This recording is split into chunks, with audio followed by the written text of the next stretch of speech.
A história de Walter Henry Thompson começa em um modestíssimo lar operário no bairro londrino de Bristol, onde veio ao mundo no frio dezembro de 1890.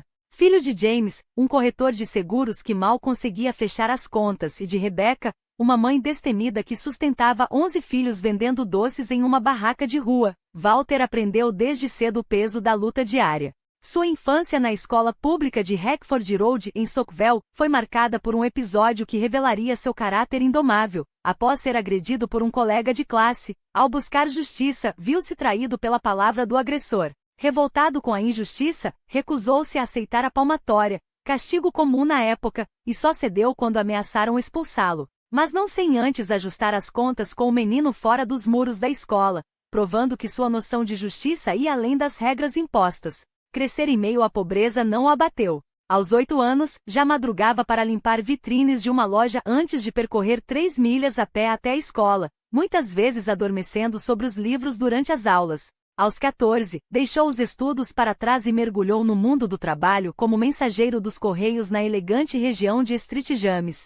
Anos depois, trocou a rotina dos telegramas pelo estoque de uma fábrica de camisas no East End, sem imaginar que seu destino estava prestes a cruzar com um dos nomes mais poderosos da política britânica. Foi em um dia gelado de janeiro de 1911 que Thompson testemunhou um dos eventos mais dramáticos de sua época. Uma quadrilha de refugiados letões, judeus perseguidos pelo Império Russo, havia assassinado 3 policiais após um assalto a uma joalheria. 2 dos criminosos, cercados em uma casa na Sydney Street, resistiam com tiros à polícia. Curioso, Walter juntou-se à multidão que observava o cerco. Foi então que viu chegar Winston Churchill, então secretário do Interior, cuja presença quase lhe custou a vida quando uma bala atravessou seu chapéu. O fogo consumiu o esconderijo, e os corpos carbonizados dos foragidos foram encontrados entre os escombros. Thompson não podia prever que uma década depois, aquele mesmo homem, então uma das figuras mais controversas e carismáticas da política, dependeria dele para sua própria segurança. Churchill, aos 36 anos, já era uma lenda. Neto do 7º Duque de Marlborough e filho de Lord Randolph Churchill, um dos pilares do Partido Conservador, havia se destacado como soldado e correspondente de guerra em conflitos como a Guerra dos Boeres, antes de se eleger deputado em 1901.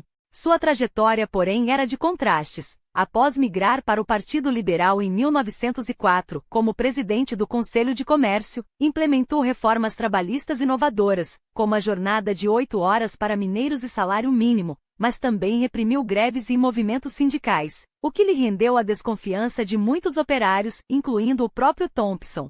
Enquanto a política fervilhava, a vida pessoal de Walter seguia seu curso. Noivo de Kate Beale, filha de um marceneiro de Leyton, ele dividia seu tempo entre o trabalho, o futebol amador no Clapton Orient, atual Leyton Orient, onde chegou a ser sondado pelo Arsenal, mas desistiu por pressão familiar, e atos de coragem que chamavam atenção. Certa vez, ao impedir um ataque a um policial em um mercado, ganhou um relógio de prata como reconhecimento. O episódio o incentivou a se tornar voluntário na polícia local, enquanto frequentava aulas noturnas para melhorar sua escrita, sonhando com a farda oficial. Seu momento chegou em outubro de 1911, quando ingressou na Metropolitan Police, lotado na delegacia de Paddington Green.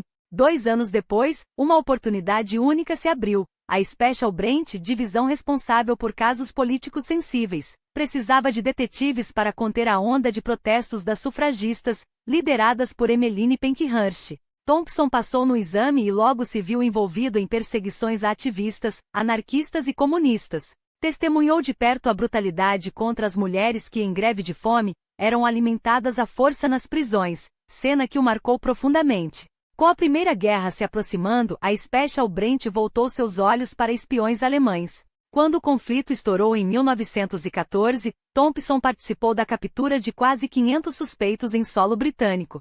Foi nesse contexto turbulento que seu caminho se entrelaçou definitivamente com o de Churchill, então à frente da Marinha Real como primeiro Lorde do Almirantado. Em 1915, uma ordem mudaria tudo. Ele seria designado para proteger o homem que, sem saber, já observava de perto havia anos.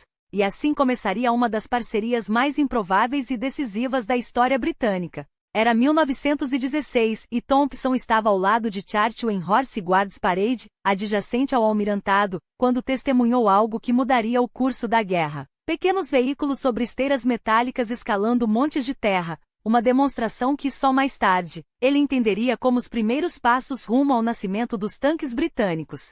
Essa missão como guarda-costas, porém, era apenas um prelúdio. Após cumprir seu dever, Thompson voltou às suas funções habituais, enquanto o mundo se arrastava para o fim da Grande Guerra em novembro de 1918. Mas o destino teimava em unir aqueles dois homens. Nos meses que se seguiram, Thompson foi repetidamente designado para proteger Churchill, agora secretário de Estado para a Guerra, encarregado da monumental tarefa de desmobilizar centenas de milhares de soldados britânicos ainda espalhados pela França. Sua expertise também o levou a servir como escudo humano do primeiro-ministro David Lloyd George, uma época em que a sombra da morte pairava sobre os líderes britânicos. A Irlanda ardia em revolta. O IRA, determinado a quebrar séculos de domínio inglês, não hesitaria em derramar sangue, inclusive o de figuras como Lloyd George. Thompson, no entanto, não nutria nenhuma simpatia pelo primeiro-ministro, cuja vida pessoal escandalosa o repulsava. Em poucos meses pediu para ser dispensado daqueles serviços. Foi então, em fevereiro de 1921, que seu caminho se fundiu definitivamente ao de Churchill, o agora alvo número 1 do IRA, responsável pela criação dos temidos Black and Tans, uma força paramilitar cujos atos brutais na Irlanda haviam manchado seu nome, precisava de um homem em quem pudesse confiar sem reservas. Após 2 semanas de teste, Churchill não teve dúvidas, Thompson seria seu guarda-costas permanente. Uma decisão que selaria quase 2 décadas de lealdade inquebrantável. Os anos seguintes os levariam a um dos palcos mais explosivos do pós-guerra, o Oriente Médio. Com o colapso do Império Otomano, a região, antes dominada por séculos de poder turco, agora se partia entre as ambições britânicas e francesas, e as revoltas de povos árabes e judeus, cada um lutando por seu lugar na história. Como secretário das colônias, Churchill herdou esse labirinto de tensões. Em março de 1921, convocou uma conferência no Cairo, e Thompson, é claro, estava a seu lado. Entre seus conselheiros estava ninguém menos que T. Lawrence da Arábia, o homem que havia inflamado a revolta árabe contra os otomanos. Foi ele quem alertou Thompson. A viagem seria um campo minado. Mas o detetive teria um aliado inesperado, Sir Thomas Russell, o lendário Russell Pasha, cujo controle sobre a polícia egípcia era quase absoluto.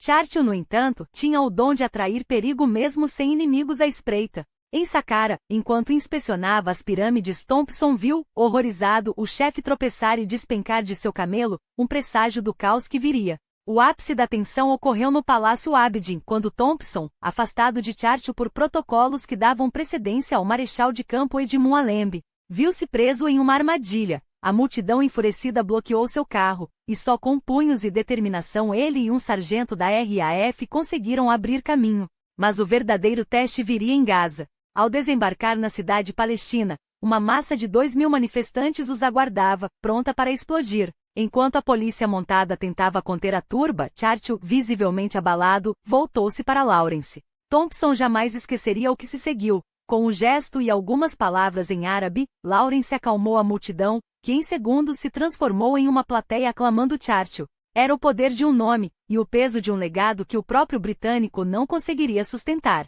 A Conferência do Cairo, embora não resolvesse o nó palestino, redefiniu um mapa. Nasceram o Emirado da Transjordânia sob Abdullah bin Hussein e o Reino do Iraque, entregue a seu irmão Faisal. De volta a Londres, a Irlanda voltava a queimar. As ameaças do IRA eram tão reais que Churchill, em sua casa em Sussex Square, mostrou a Thompson as precauções extremas: uma cadeira blindada entre a cama e a porta, esconderijo de um Colt .45. As noites do detetive passavam-se em vigília, ao lado de um subordinado, enquanto o país se debatia entre a guerra e a paz. Até mesmo Churchill, que jurava esmagar o IRA antes de qualquer negociação, teve de ceder. No verão de 1921, ele e Lloyd George estenderam a mão aos republicanos. Do outro lado da mesa, sentaram-se Arthur Griffith e Michael Collins, este último, um líder do IRA que, ironicamente, assinaria o tratado que dividiria sua própria terra. Thompson teve um papel crucial nos bastidores. Quando James Craig, líder unionista da Irlanda do Norte, ameaçou sabotar as conversas, Churchill o encerrou com Collins em uma sala trancada, sob a supervisão discreta do detetive. Meia hora depois, os dois saíram com um acordo tácito. A partilha era inevitável. Em 6 de dezembro de 1921, o Tratado Anglo-Irlandês foi assinado. 6 condados do Ulster permaneceriam britânicos, os outros 26 formariam o Estado Livre Irlandês, uma independência parcial que Collins aceitou para evitar mais derramamento de sangue, mas que de Valera repudiou, mergulhando a Irlanda em uma guerra civil ainda mais sangrenta. Enquanto isso, em Westminster, o tabuleiro político se desmoronava. Em outubro de 1922, uma rebelião de ministros conservadores derrubou Lloyd George, arrastando Churchill consigo. O novo primeiro-ministro, Andrew Bonar Law, dissolveu o governo e convocou eleições.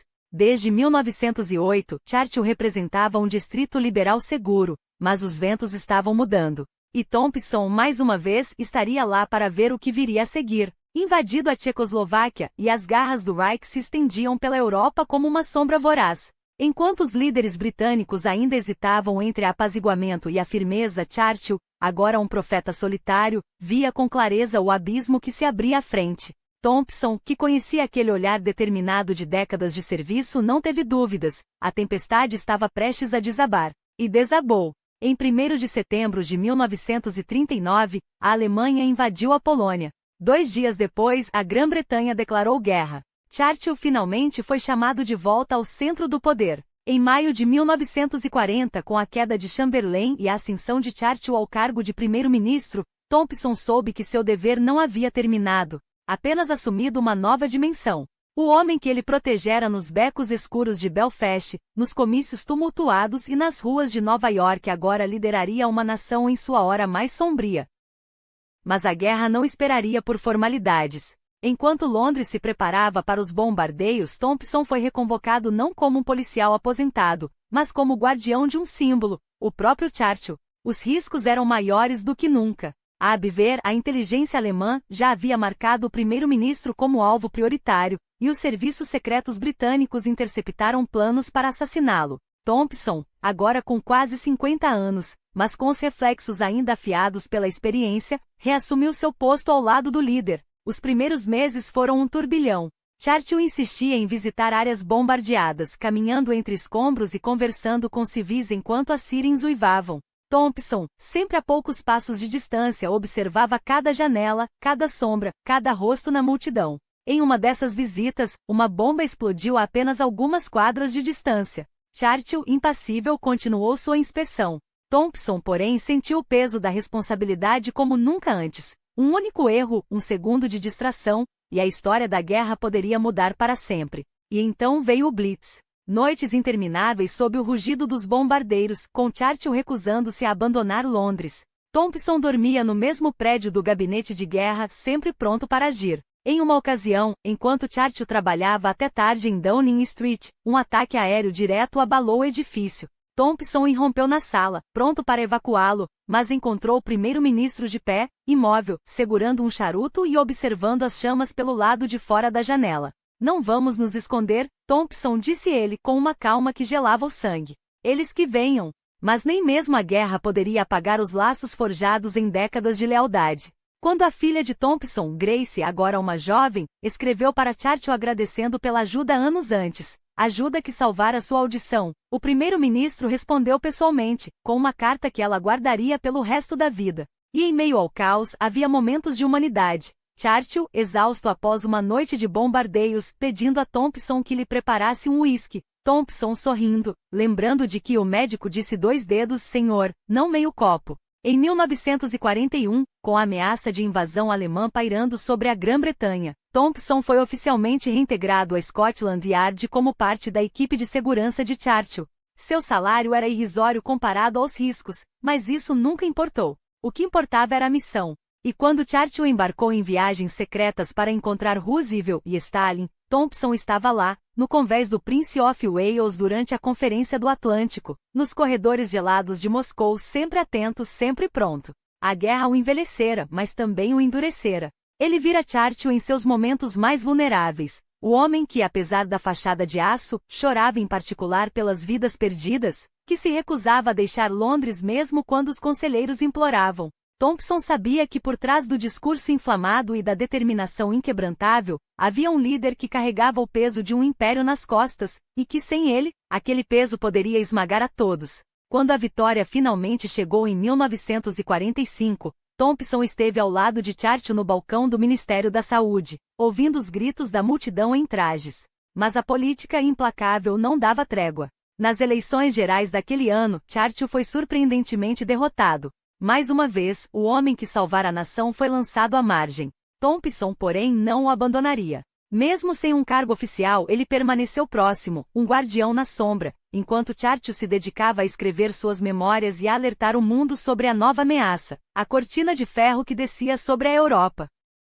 Nos anos seguintes, à medida que a saúde de Churchill declinava, Thompson foi uma presença constante em Chartwell, onde o antigo primeiro-ministro passava seus dias pintando, ditando memórias e observando o mundo que ajudara a moldar. Em 1951, quando Churchill retornou ao poder, Thompson já não era mais seu guarda-costas oficial, mas quando o velho leão precisava viajar, era a ele que recorria. Ninguém conhece melhor os meus hábitos do que você, Thompson dizia a Churchill, com um piscar de olho que escondia décadas de confiança. Até o fim, eles permaneceram ligados por um vínculo que transcendia o dever. Quando Churchill faleceu em 1965, Thompson, já aposentado e com os cabelos brancos, assistiu ao funeral na abadia de Westminster, entre a multidão de líderes mundiais. Ele não usava uniforme nem carregava uma arma. Mas ali, no silêncio solene daquele dia, todos sabiam. Ele havia sido o escudo na sombra, o homem que por mais de 40 anos, garantirá que Winston Churchill pudesse lutar e vencer suas batalhas. A Europa já ardia quando o destino chamou Walter Thompson de volta ao serviço. Em março de 1939, Hitler havia esmagado a Tchecoslováquia, rasgando o Acordo de Munique como se fosse papel de embrulho, uma traição que expôs a fragilidade das promessas nazistas e deixou a Polônia à mercê da máquina de guerra alemã. Foi nesse clima de tempestade iminente que em 22 de agosto, um telegrama urgente chegou às mãos de Thompson. Churchill convocava para Croydon Aerodrome no dia seguinte, às 16h30. O mundo estava à beira do abismo, e o futuro primeiro-ministro, então em visita ao sul da França, receberá informações alarmantes da inteligência francesa. Seu nome constava em listas nazistas, e franco-atiradores da Gestapo o aguardavam. Quando os dois se encontraram, não houve cerimônias. Churchill, com sua habitual franqueza, ofereceu a Thompson 5 libras por semana, um salário modesto para um homem que dali em diante seria a última linha entre ele e a morte. O acordo foi formalizado pela Scotland Yard em questão de dias. Ironicamente, no mesmo instante em que Thompson aceitava a missão, Stalin e Hitler selavam seu pacto de não agressão, um acordo sinistro que libertaria as mãos do Führer para esmagar a Polônia em 1º de setembro. A guerra, agora, era inevitável. Churchill ainda não ocupava nenhum cargo ministerial quando as bombas caíram sobre Varsóvia, mas o destino o aguardava. Em 3 de setembro de 1939, com a declaração de guerra da Grã-Bretanha, ele reassumiu o posto que conhecia tão bem, primeiro-lorde do Almirantado. A Polônia, porém, já estava perdida, esmagada entre a Blitzkrieg nazista e o avanço soviético. Thompson o acompanhou à França, onde Churchill inspecionou a linha Maginot, aquele colosso de concreto e aço que os franceses acreditavam intransponível. Eles podem contorná-la, advertiu Churchill, mas seus alertas foram ignorados como alarmismo. Até que na manhã de 10 de maio de 1940, a Wehrmacht invadiu a Bélgica e os Países Baixos, exatamente como ele previra. Naquele mesmo dia, o destino de Thompson mudou para sempre. Chamberlain, afundado pelo fracasso de sua política de apaziguamento, renunciou. Às 18 horas, o rei Jorge VI convocou Churchill para formar um governo. Há 66 anos, com o peso da história sobre os ombros, ele assumiu o cargo que definiria não apenas sua vida, mas o século XX. 3 dias depois, diante de uma Câmara dos Comuns tensa e assustada, suas palavras ecoaram como um trovão. Não tenho nada a oferecer senão sangue, trabalho, lágrimas e suor. Enquanto a nação se ergueu atrás daquele discurso, Thompson estava nos bastidores, testemunha silenciosa dos momentos em que a história era escrita. Era ele quem permanecia no escritório de Mary Shearburn, a secretária de Churchill, enquanto o primeiro-ministro ditava seus rascunhos inflamados, páginas que mais tarde se tornariam os discursos que salvaram a moral britânica. Entre os dois, nasceu uma cumplicidade que ia além do profissional. Thompson, embora ainda casamente com Kate, vivia uma separação de fato há anos. Em 1940, ele e Shearburn começaram a frequentar cinemas e partidas de futebol, o início de um vínculo que resistiria à guerra e ao tempo. Mas não havia espaço para distrações. Com a queda da França, o pesadelo se tornou realidade. As tropas britânicas enviadas ao continente viram-se encurraladas em Dunkerque, enquanto o governo francês desmoronava. Churchill voou 6 vezes a França em missão desesperada, tentando convencer Reynaud a resistir. Em 13 de junho, após uma de suas exortações, a amante do primeiro-ministro francês tentou agredi-lo, até que Thompson a interceptou com um movimento rápido. No voo de volta, um Eikel 111 mergulhou sobre eles, forçando o piloto a descer em espiral entre a névoa do mar para escapar. Mesmo assim, nada adiantou. Em 25 de junho, Pétain, o herói da Primeira Guerra, assinou a rendição. Agora a ameaça se voltava contra Churchill. Com a França derrotada, exércitos de colaboracionistas e espiões inundavam Londres. E quando, no outono de 1940, a Luftwaffe iniciou o bombardeio sistemático da cidade, Thompson soube que a caçada ao primeiro-ministro havia começado. Ele insistiu para que Churchill abandonasse o número 10 de Downing Street, transferindo-se para um abrigo improvisado em uma estação de metrô desativada, enquanto os bunkers do gabinete de guerra eram construídos sob Whitehall. Mas o primeiro-ministro, teimoso, só descia às profundezas quando as sirenes já uivavam e as baterias antiaéreas abriam fogo. Deus me protege, dizia Churchill, como se o destino tivesse marcado para algo maior. Thompson, pragmático, respondia com um olhar severo. Deus ajuda quem se ajuda, senhor. Os sustos eram constantes. Uma vez, uma granada antiaérea explodiu perto da entrada do abrigo, jogando estilhaços como facas. Thompson empurrou Churchill de volta para dentro, salvando-o por segundos. Quando os bombardeios diminuíram em junho de 1941, o primeiro-ministro passou a passar os fins de semana em Chequers, sua residência campestre. Mas para Thompson, aquelas florestas densas eram um pesadelo, o lugar perfeito para paraquedistas alemães se esconderem. Ele exigiu, e conseguiu que 200 soldados fossem destacados para vigiar a propriedade, enquanto um bunker era cavado sob a terra. Desde o primeiro dia como premier, Churchill soube que a vitória dependia de um homem, Franklin Roosevelt.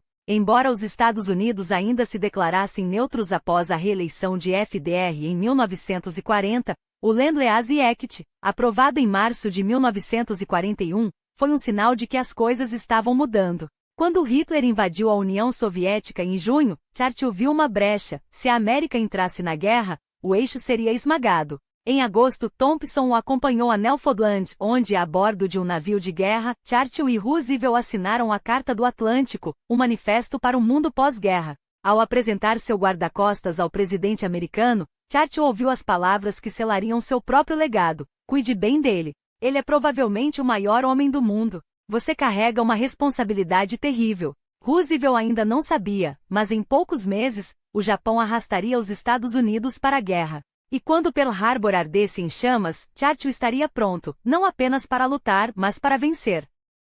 Churchill não tinha ilusões. Enquanto o Pacífico ardia sob os golpes japoneses, o verdadeiro coração da guerra pulsava na Europa. Com a precisão de um estrategista que enxergava além do horizonte imediato, ele conquistou o aval de Roosevelt para priorizar a derrota da Alemanha, um movimento que redefiniria o curso da história. Não bastasse a aliança política, os chefes militares britânicos uniram forças aos americanos em Washington, forjando uma máquina de guerra integrada que transformaria sonhos de vitória em planos concretos. Mas a guerra não esperava por diplomacia. Em 14 de janeiro de 1942, enquanto o Berwick, o hidroavião que transportava Churchill de volta de Bermuda, cortava os céus noturnos, o destino brincava com fogo. Thompson, seu guarda-costas, havia insistido para acompanhá-lo, um pressentimento que se revelaria justificado. O piloto perdeu o rumo, flertando perigosamente com as defesas antiaéreas nazistas na costa francesa. Pior, os radares britânicos confundiram a aeronave com um bombardeiro inimigo, lançando caças para abatê-la. Só a cortina de nuvens evitou que o primeiro-ministro e seus generais se tornassem vítimas de um tiroteio amigo. Um aviso sinistro do que ainda estava por vir. Até o verão de 1942, o Império Britânico sangrava. Os japoneses esmagaram as defesas em Malásia, Singapura e Birmânia, enquanto na África do Norte, a queda de Tobruk em 21 de junho foi um golpe brutal no moral aliado. Era hora de agir, e Churchill, como sempre, agiria em movimento. Thompson, agora seu sombra inseparável, orquestrava cada detalhe de segurança em uma maratona de viagens que levaria o primeiro-ministro aos bastidores da guerra. Washington em junho, Cairo em agosto e então Moscou para o primeiro encontro face a face com Stalin. Na capital soviética as paredes tinham ouvidos.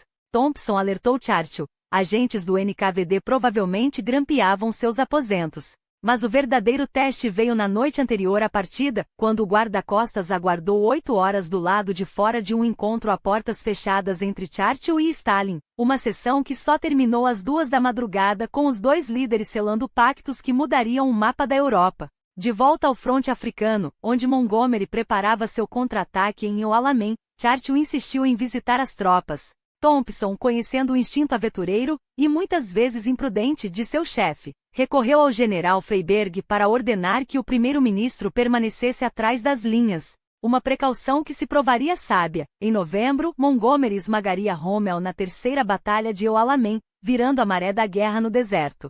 Enquanto os aliados avançavam sobre as forças do eixo, Churchill e Roosevelt se encontraram em Casablanca, entre 14 e 24 de janeiro de 1943, para lançar um ultimato ao mundo, rendição incondicional ou aniquilação.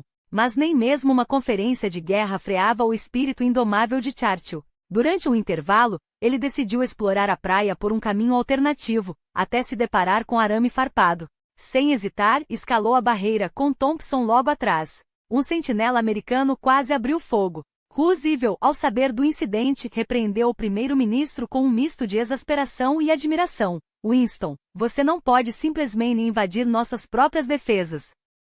Antes de retornar à Inglaterra, Churchill fez questão de pisar em Trípoli, recém-libertada pelo 8º Exército. Mas a viagem de volta na noite de 5 de fevereiro, quase se tornou sua última. Um dos 4 motores da aeronave falhou. Thompson juraria mais tarde que havia avisado Churchill para não decolar até o concerto, uma versão contestada anos depois por um capitão americano, que acusou um dos detetives de sabotar o avião. Thompson, o único guarda-costas presente naquela noite, negou veementemente. Seu filho mais velho, Harold, no entanto, revelaria décadas depois que o próprio pai fora o responsável. A verdade, como tão solvente na guerra, era mais complexa. Segundo o biógrafo Tom Hickman, Churchill havia interceptado comunicações alemãs, decifradas pelo recém-quebrado código Enigma, alertando para um ataque à sua aeronave. Para evitar que os nazistas descobrissem a violação de seu sistema inquebrável, o primeiro-ministro ordenou que Thompson simulasse uma falha mecânica. Um blefe genial que salvou vidas sem revelar o trunfo dos aliados. Março de 1943 trouxe uma tragédia pessoal. Enquanto se preparava para acompanhar Churchill a Chequers, Thompson acidentalmente atirou na própria perna. Seus 3 filhos, Harold, Harvey e Fred, todos pilotos da RAF, conseguiram licença para visitá-lo no hospital. Mas a guerra não poupa nem os heróis. Em 11 de março, Fred desapareceu em uma missão noturna. A confirmação de sua morte, em 2 de abril, foi um golpe do qual Thompson jamais se recuperaria por completo. Em uma era onde as lágrimas eram um luxo, ele enterrou a dor no silêncio e voltou ao trabalho, embarcando com Churchill em um transatlântico rumo a Washington. Durante a travessia, com o espectro dos submarinos alemães pairando sobre as águas, Churchill entregou a Thompson uma Colt carregada e uma ordem sombria. Se formos capturados, usarei cada bala contra eles. A última será para mim. Em junho, o rei George VI condecorou Thompson com a Medalha do Império Britânico. Deve ser difícil guardar o primeiro-ministro, comentou o monarca. Sim, Sua Majestade, respondeu Thompson seco. Infelizmente, ele se recusa a seguir ordens para sua própria segurança. O rei riu, reconhecendo a ironia, é exatamente o que acontece comigo. Mas não havia tempo para risos. Em Quebec, durante outra conferência tensa com Roosevelt, Churchill arriscou uma pescaria, até Thompson virar seu caiaque ao se enroscar em plantas aquáticas. O que está tentando fazer, Thompson? Suicídio? Bradou o primeiro-ministro, enquanto o guarda-costas emergia ensopado. O próximo destino seria Teherã em novembro para um encontro histórico com Stalin. Ao chegar, Thompson ficou horrorizado com a segurança laxista. Os soldados deveriam estar de costas para a multidão, não de frente para os líderes, exigiu das autoridades iranianas. Seu alerta foi ignorado, até que naquela mesma noite, Churchill informou de uma ameaça concreta. Paraquedistas alemães haviam sido lançados nos arredores, parte da Operação Longo Salto, um plano de Otto Sorzeny para assassinar os 3 grandes. Roosevelt foi transferido para uma dacha nos fundos da Embaixada Soviética, enquanto Thompson limpou a rota entre as embaixadas britânica e russa, dispersando aglomerações instigadas por agentes nazistas. Em 29 de novembro, segundo dia da conferência, Churchill presenteou Stalin com a Espada de Stalingrado, um símbolo forjado pelo rei George em homenagem aos mortos soviéticos que viraram a guerra no Volga. O gesto foi calculado, uma aliança de aço entre dois homens que, apesar das desconfianças mútuas, sabiam que só juntos poderiam esmagar Hitler. Mas enquanto as câmeras registravam o momento, Thompson permanecia vigilante. A guerra ainda não havia terminado, e o preço da vitória seria pago em sangue, astúcia e, acima de tudo, sobrevivência. A Espada de Stalingrado, agora nas mãos de Stalin, selava mais do que uma aliança, era o prenúncio de um jogo geopolítico que se desenrolaria nas sombras enquanto as batalhas ainda rugiam. Thompson, sempre um passo à frente, transportou a arma em seu estojo de veludo, depositando-a sobre a mesa antes que Churchill, com gestos solenes, a entregasse ao líder soviético. Mas por trás da cortesia diplomática a tensão fervia. O primeiro-ministro britânico, mestre na arte da guerra psicológica, via com desdém a complacência de Roosevelt, disposto a ceder território e influência à União Soviética como se fossem peças de um tabuleiro. A partilha da Alemanha? Um erro estratégico. A recusa em levar a luta aos Balcãs? Uma oportunidade perdida. Enquanto os três titãs negociavam o destino do mundo, 6 agentes da Abwehr, treinados para infiltrar-se em Teherã, foram neutralizados pela inteligência aliada na véspera do encerramento da conferência. Um lembrete sinistro: a guerra não poupava nem mesmo aqueles que a comandavam. Na manhã de 2 de dezembro, enquanto Churchill se preparava para deixar a Pérsia, Thompson orquestrou um engano calculado. O premier, já com 69 anos e os pulmões fragilizados pela pneumonia recorrente, seria alvo fácil para qualquer franco-atirador ou bomba escondida. Assim, enquanto a comitiva oficial seguia na limusine blindada, uma isca perfeita, o verdadeiro Churchill partiu em um caminhão militar anônimo, sacudido pelas estradas poeirentas. Era mais um capítulo na dança perigosa entre proteção e exposição, uma rotina que esgotava até o mais resistente dos homens. Thompson, embora leal até a medula, sentia o peso da exaustão. Conferência após conferência, ameaça após ameaça, o corpo e a mente começavam a dar sinais de desgaste. Mas não havia tempo para fraquezas. 11 dias depois, o destino quase cobrou seu preço. Em Tunis, onde Churchill se reuniria com os comandantes aliados, Thompson entrou no quarto do premier às primeiras horas da madrugada e encontrou imóvel, o peito parado.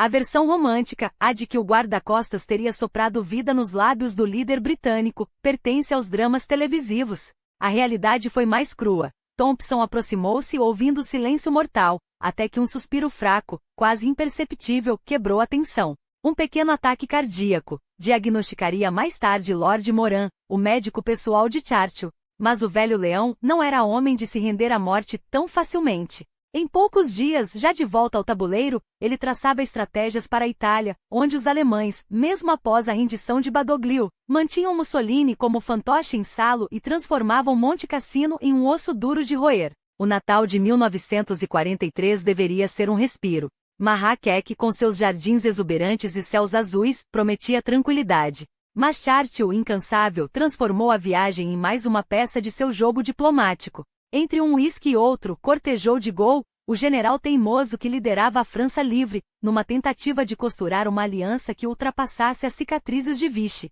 Thompson, por sua vez, viveu momentos de terror puro quando Churchill, num capricho perigoso, assumiu os controles da aeronave durante o voo. "Confie em mim", Walter teria dito o premier, enquanto o avião balançava sob suas mãos inexperientes. Confiar era uma coisa, sobreviver outra.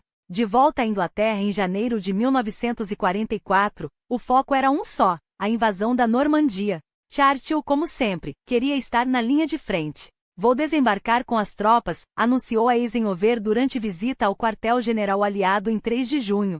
Thompson não se surpreendeu, conhecia bem aquele instinto autodestrutivo disfarçado de coragem. Mas desta vez, até o rei George VI interveio. Se Churchill insistisse em desembarcar, Sua Majestade o acompanharia. Um blefe real que funcionou. O premier recuou, mas não sem antes testar os limites da paciência de todos.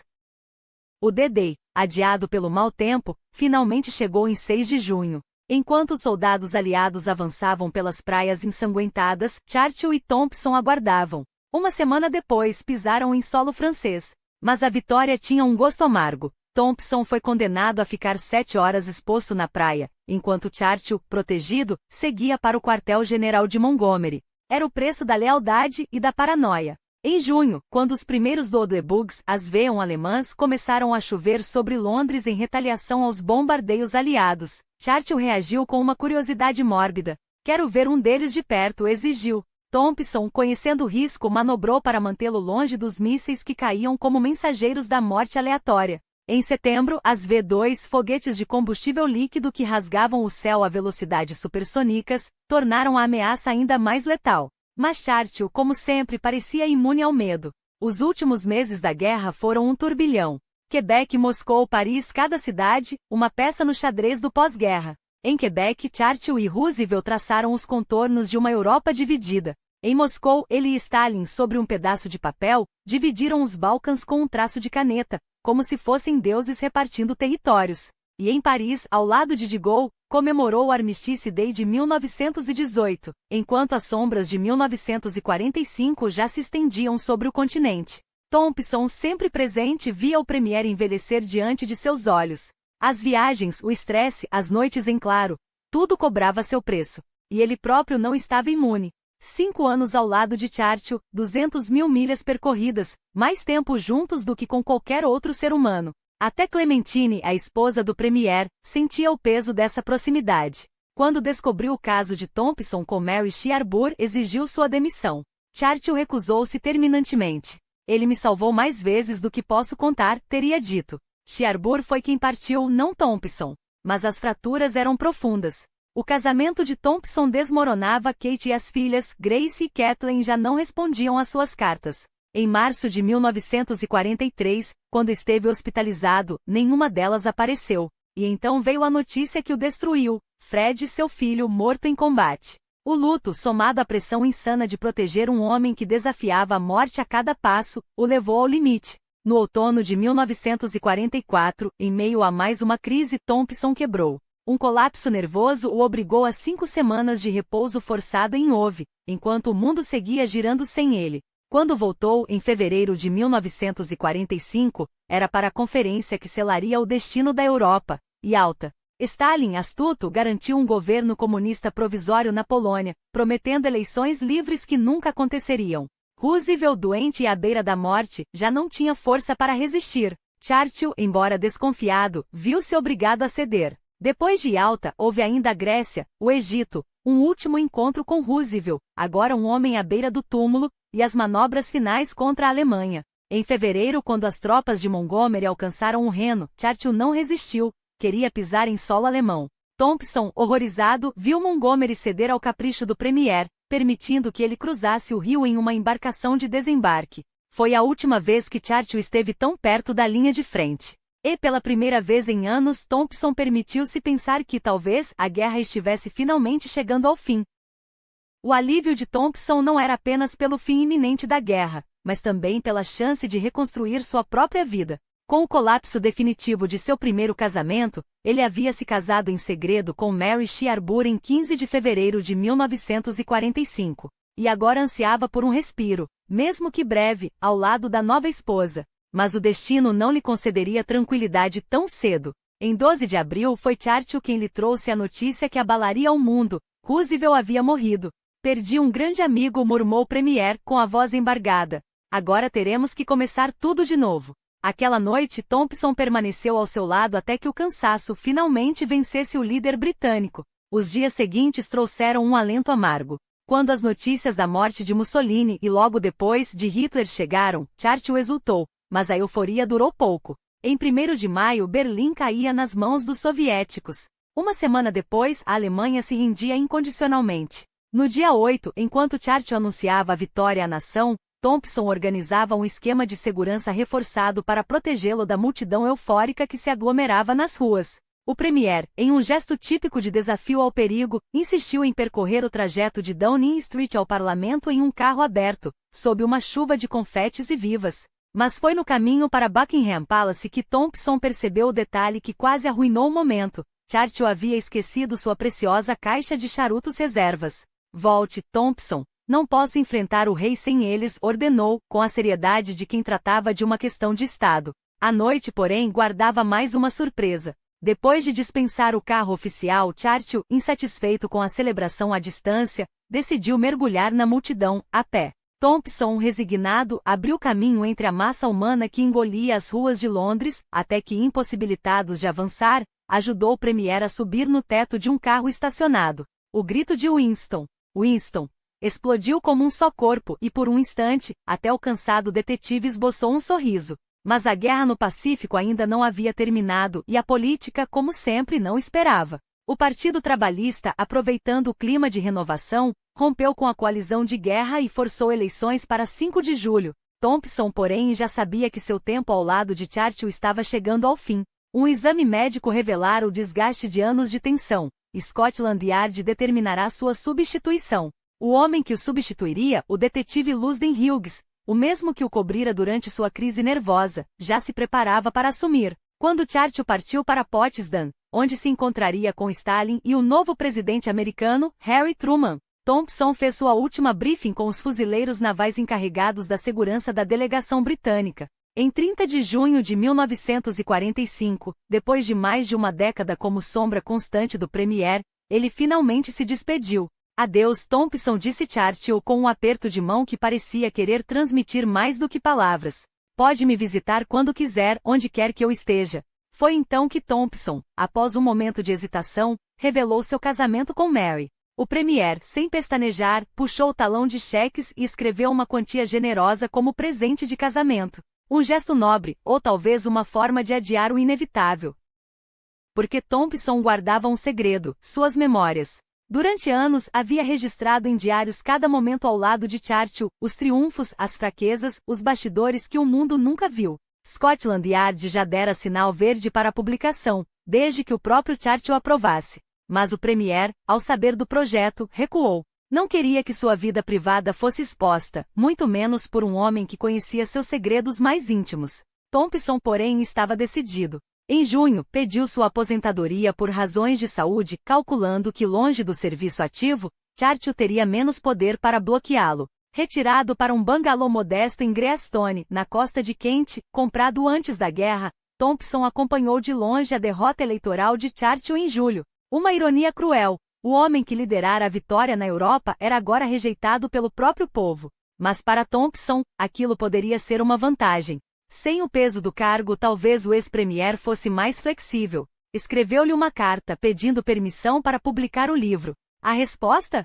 Silêncio. Enquanto isso, as pressões começaram. Churchill, através de seus contatos na Metropolitan Police, ameaçou cortar a pensão de Thompson se ele insistisse no projeto. Uma tática suja, mas eficaz. Com uma renda anual de pouco mais de 350 libras, o ex-detetive não tinha como arcar com o risco. Para sobreviver, aceitou um emprego como cobrador de aluguéis no Conselho de New Romney e mais tarde, foi eleito vereador. Mas a política local não o satisfazia. Seu verdadeiro chamado estava nas páginas daquele manuscrito proibido. Em agosto de 1946, quando Churchill foi empossado como Lord Warden dos Cinque Ports, um título cerimonial que o ligava às cidades costeiras do sul da Inglaterra, Thompson conseguiu trocar algumas palavras com ele após um almoço oficial. Mas foi só em maio de 1948 que tentou novamente, sem sucesso, obter a bendição para publicar. A recusa, porém, só alimentou sua determinação. Foi então que o acaso interveio. Junto com o filho Harold, Thompson comprou uma pequena oficina mecânica nas redondezas, consertando carros e maquinário agrícola. Um dia, um cliente chamado Christopher Johnson, que por coincidência era editor, ouviu suas histórias e viu potencial nelas. Mary, sua esposa, passou a datilografar as alterações que Thompson ditava, refinando o texto até que em outubro de 1951, Eu Fui a Sombra de Churchill finalmente chegou às livrarias, dedicado ao filho Fred, morto na guerra. O livro foi um estrondo. Scotland Yard, em um último gesto de lealdade ao ex-premier, ameaçou novamente sua pensão, mas desta vez Churchill surpreendentemente não se opôs. Espero que possam deixar o homem com sua aposentadoria, limitou-se a dizer. Thompson enviou uma cópia autografada a Chartwell. Em poucas semanas, o desconhecido ex-guarda-costas virou uma celebridade. As memórias, cheias de anedotas reveladoras mas sem trair segredos de Estado, conquistaram o público. A Metropolitan Police, sem argumentos, desistiu de puni-lo. Enquanto Thompson desfrutava de seu momento de glória, palestrando pelo país sobre seus anos ao lado de Churchill, o destino lhe reservava mais uma reviravolta. Nas eleições de 25 de outubro de 1951, o velho leão voltou ao poder. Quando os dois se reencontraram por acaso, Churchill, com um sorriso malandro, parabenizou pelo sucesso. Você sempre soube como contar uma boa história, Thompson.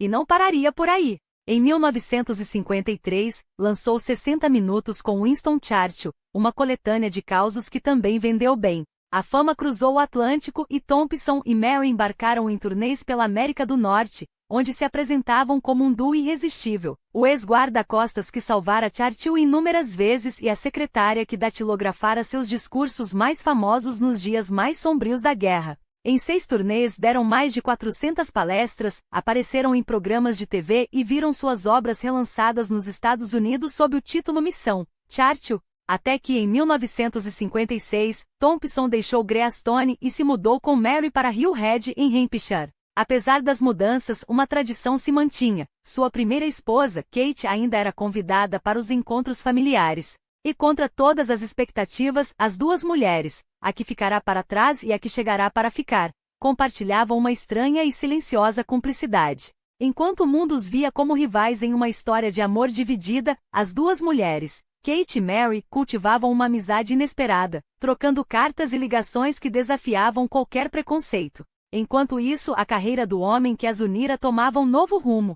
Em abril de 1955, Churchill, o gigante que havia conduzido a Grã-Bretanha através de sua hora mais sombria, finalmente deixou o cargo de primeiro-ministro, passando o bastão para Anthony Eden, seu fiel secretário de Relações Exteriores. Mas Thompson não se afastou. Mesmo na aposentadoria, continuou a acompanhar os passos do estadista, como se seu dever nunca tivesse terminado, até que, em 24 de janeiro de 1965, o mundo parou com a notícia: Winston Churchill havia morrido. Thompson esteve lá, como sempre esteve. Convidado para o funeral de Estado em St. Paul's Catedral, em 30 de janeiro, entre a pompa solene e as lágrimas de uma nação, ele deve ter revivido cada momento daqueles anos tumultuados ao lado do homem que ajudara a proteger. Meses depois, peregrinou até o túmulo modesto de Churchill em Woodstock, Oxfordshire, onde o corpo do antigo primeiro-ministro descansava perto de Blenheim Palace, berço de sua linhagem. Ali, entre as lápides silenciosas,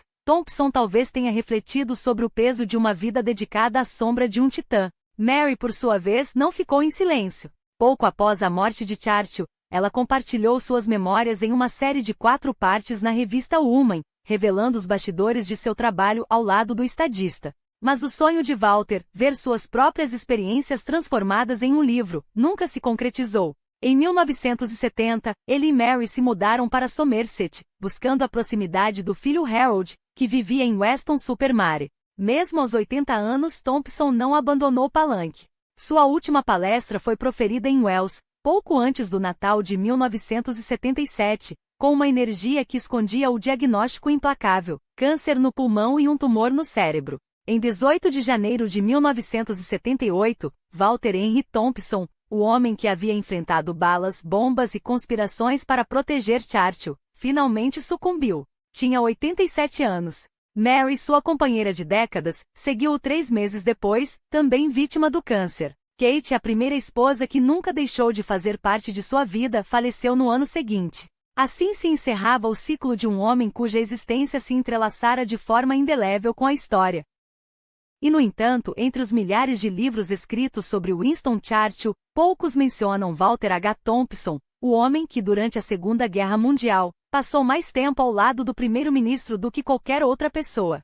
Sem essa conexão, seu nome provavelmente teria se perdido nas páginas esquecidas do tempo. Quem diria em 1911, quando o jovem policial avistou Churchill pela primeira vez durante o cerco de Sydney Street, que seu destino estaria para sempre ligado ao do futuro líder. Naquela década, como detetive da Special Branch, Thompson já havia se destacado na proteção de figuras do governo contra ameaças de todos os tipos. Mas foi em 1921, quando assumiu oficialmente como guarda-costas de Churchill, que sua vida ganhou um propósito maior. Nos anos 1920 e 1930, ele o protegeu de assassinos nacionalistas árabes, indianos e irlandeses. Mesmo após se aposentar da polícia às vésperas da Segunda Guerra, Churchill o chamou de volta, não por obrigação, mas por confiança. Por 6 anos, Thompson esteve ao seu lado nos momentos mais perigosos, desviando de bombas alemãs durante o Blitz, possivelmente salvando de um voo fatal e, segundo lendas que resistem ao tempo,